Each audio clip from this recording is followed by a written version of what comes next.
धरती गगन सा पूछू, बहत पवन सा पूछू,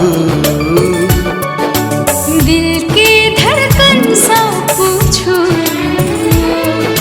प्यासल मन सा पूछू, हमर पहिल प्यार अहीं छी, हमर प्रेमक संसार अहीं छी।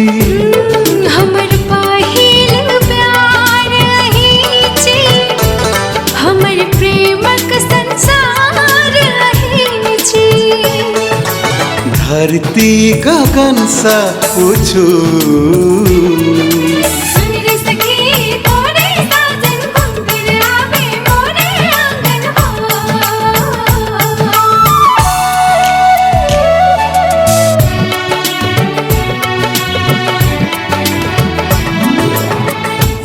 सब बचा कर रखब, चांद सन काटब, दिल में छुपा कर रखब, धड़कन बनाकर।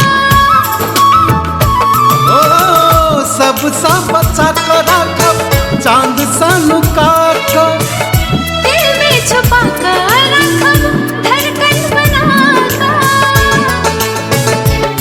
हमर सुलहो श्रृंगार अहीं छी, हमर प्रेमक उपहार अहीं छी। धरती गगन सा पूछू,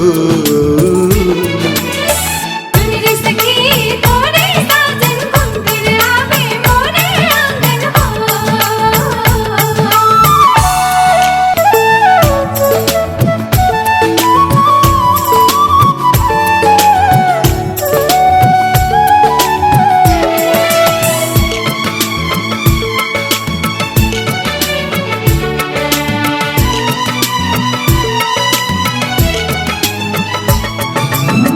साथ नहीं छोड़ब कहियो, हाथ नहीं छोड़ब, भूलों से कहियो हमर दिल नहीं तोड़ब।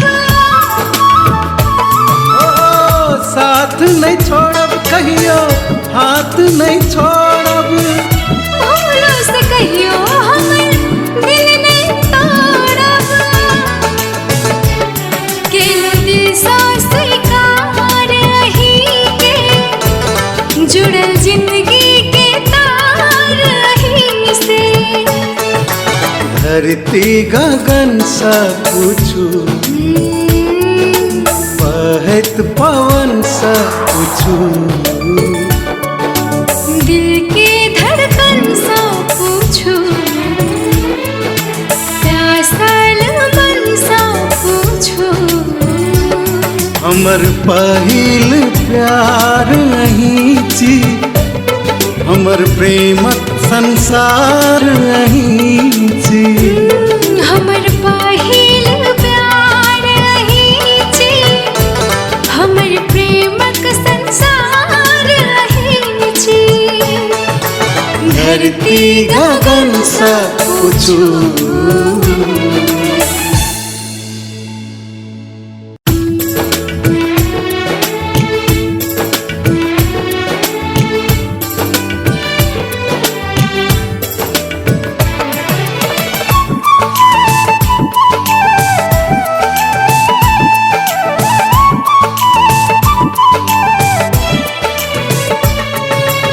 धरती गगन सा पूछू,